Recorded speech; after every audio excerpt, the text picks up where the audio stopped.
The Super Mario Bros. Movie is a massive success that raked in huge box office numbers. It managed to win the approval of Nintendo's core fanbase and is even relatively free of the nauseating socio-political rhetoric that saturates nearly every inch of pop culture. All individually impressive feats for any big budget movie nowadays, but especially for one that's just become the flagship for what will probably be the next major cinematic universe. And overall, I thought it was fine. Don't get me wrong, this movie has some phenomenal moments that translate the games perfectly onto the big screen. I mean, did you see that Mario Kart scene? And the rest of the plot is entertaining as well. Mario and Luigi are struggling plumbers in Brooklyn who accidentally hit the wrong pipe. Been there, fellas, and as a result find themselves in Nintendo World, where Bowser, the Koopa King, has stolen the superstar and is conquering the kingdoms around him. Mario and Luigi become separated in the pipes, and Luigi is captured by Bowser's minions, forcing Mario to set out into an unfamiliar environment to save his brother by teaming up with Toadstool, Princess Peach, and Donkey Kong, as they work together to overcome a variety of challenges adapted directly from the Nintendo games, culminating in, of course, a final battle against Bowser. I mean, as far as a plot for a Super Mario movie goes, that's pretty much exactly what you'd want. Bowser terrorizing the Mushroom Kingdom while Mario and Luigi work together to stop him. But here's the thing. The Super Mario Bros. Movie doesn't exactly do that. Instead, we get this strange round-robin trading of character roles between Mario, Luigi, and Peach.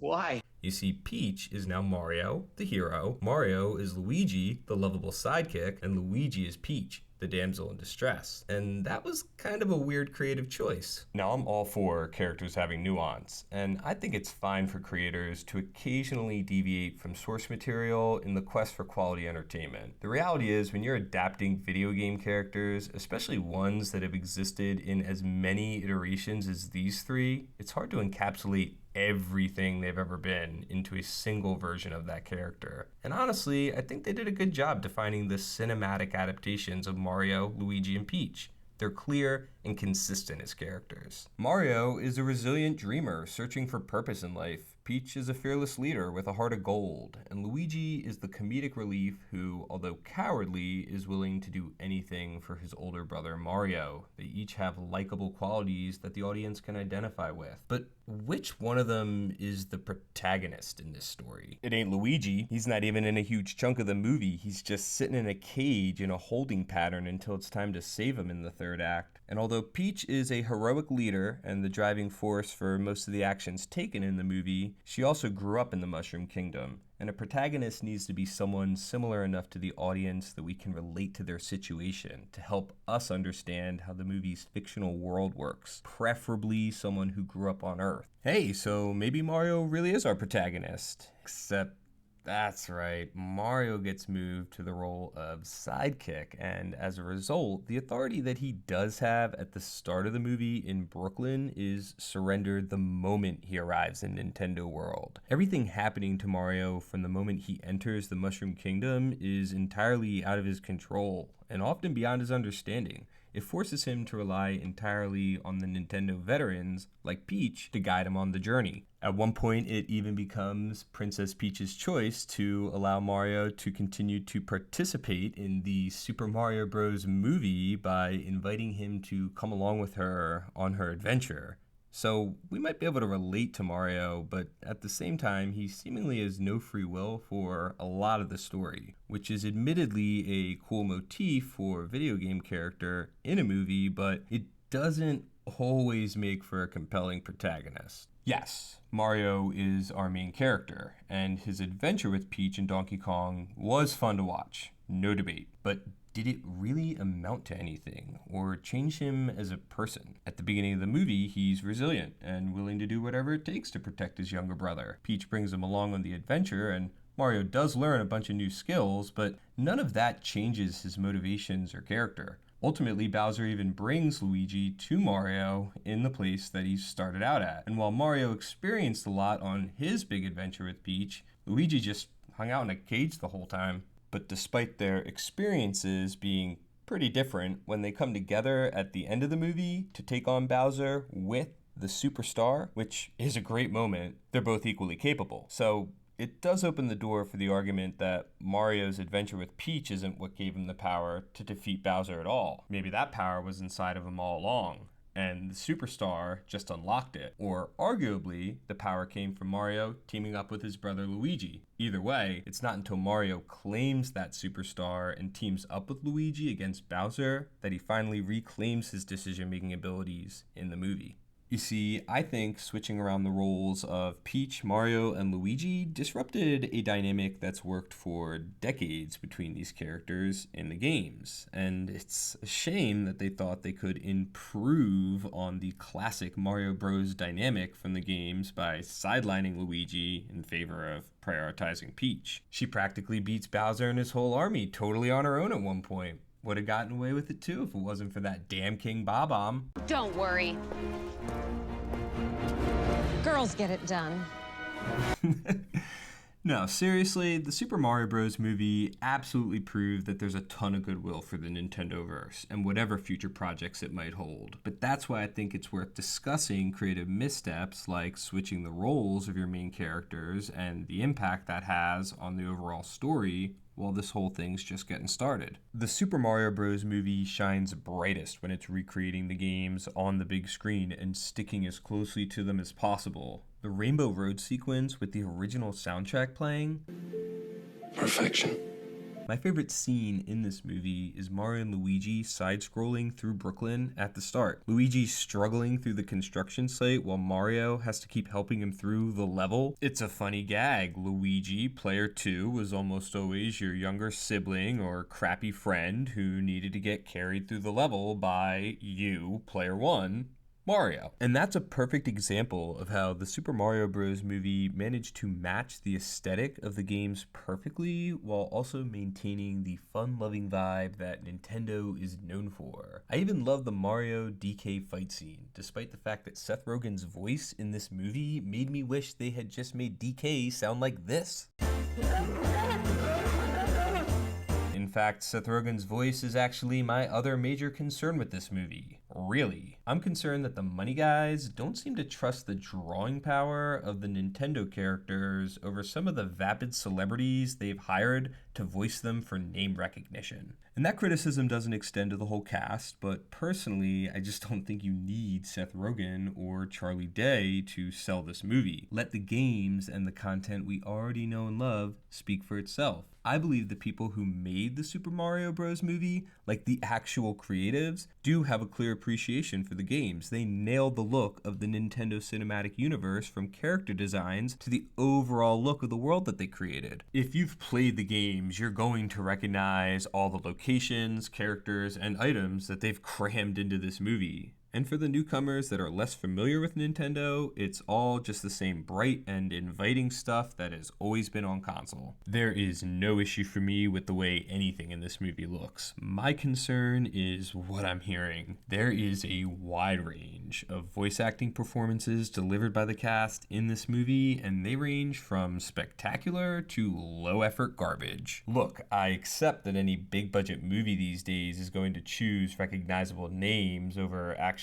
professional voice actors, but it'd still be nice if the actors they hired actually cared. Like on the spectacular end of things, you got Keegan-Michael Key, great as Toadstool. I didn't even realize it was him doing the voice until the end credits rolled. He's easily one of the best parts of this movie. Then you also have Jack Black providing a performance for Bowser that reflects the amount of care he put into the role. Now compare that to the low-effort garbage performance of Seth Rogen, who opted to voice DK like a behind-the-scenes table read-through. Granted, DK and Bowser don't really say much in the games, but in this movie, one is played by an actor delivering an actual performance. Chances are I will bust off a chunk of Bows.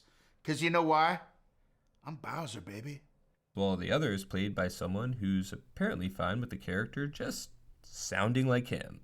I was very clear I don't do voices, and if you want me to be in this movie, he's gonna sound like me, and that's it. This all might not seem like such a big deal to you, but mark my words, these are the type of creative missteps that will lead to a Star Fox movie with Slippy the Frog, voiced by Amy Schumer.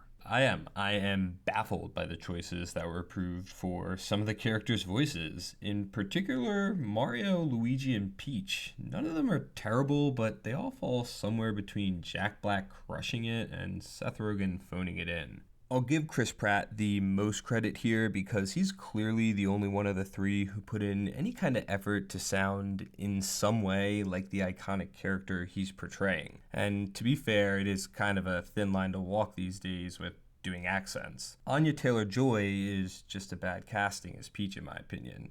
She has a nice, deep, sultry voice that just doesn't fit the character. I expect Peach to sound like this. Yours truly, Princess Toadstool. Peach.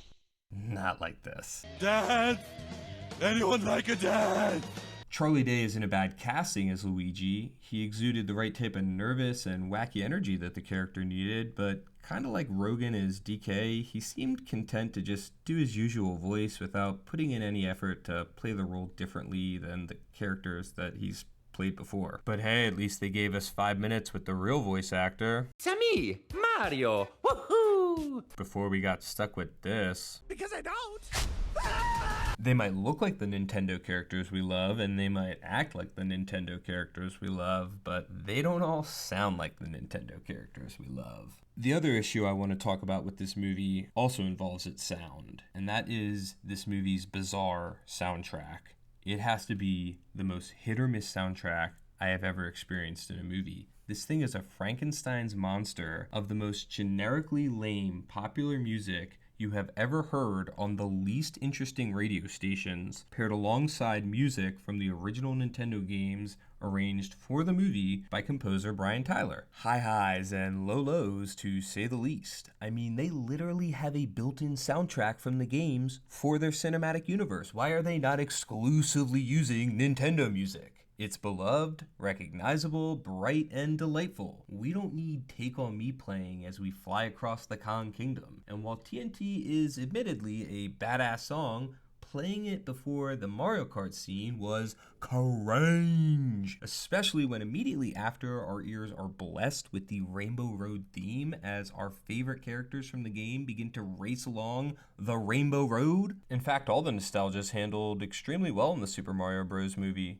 There are a bunch of Easter eggs sprinkled throughout the story, but they never shine the spotlight too long on any of them, and a lot of them are actually pretty deep cuts that are pretty subtle in the background. They even managed to incorporate several iconic but somewhat obscure characters like Big Eel from Super Mario 64 into this thing, and turning the dreaded blue shell from Mario Kart into a full-blown character for the Rainbow Road sequence, genius. The Super Mario Bros. Movie strikes an appropriate level of balance with the nostalgia that never feels like member berries for the sake of memberin'. Remember which way we're going? Maybe. It's the kind of balance that I hope Nintendo maintains moving forward in the cinemas. There's a lot of potential in the NCU, but it'd be a shame to see any of it go to waste because of easily fixed creative missteps at the start of it all that we never discussed or debated. Because if they're able to believe in what made these games and the characters in them so monumental to begin with, and they trust their intellectual property, the same stuff that we've loved for decades, the sky's the limit. Because one final brutal truth to acknowledge is that not all cinematic universes are created equally. The DCU started off with a few successful movies and then wandered aimlessly from project to project with the occasional success, but no clear sense of direction before they hit the hard reset recently. The MCU had nearly 10 years of dominance until recently creative missteps in Phase 4 began to slowly decay the solid foundation that they built themselves up on. So maybe with this franchise we'll see something that starts off fine, but continues to improve to become the most dominant cinematic universe that we've ever seen. Because right now, honestly, it feels like the market is wide open for the taking.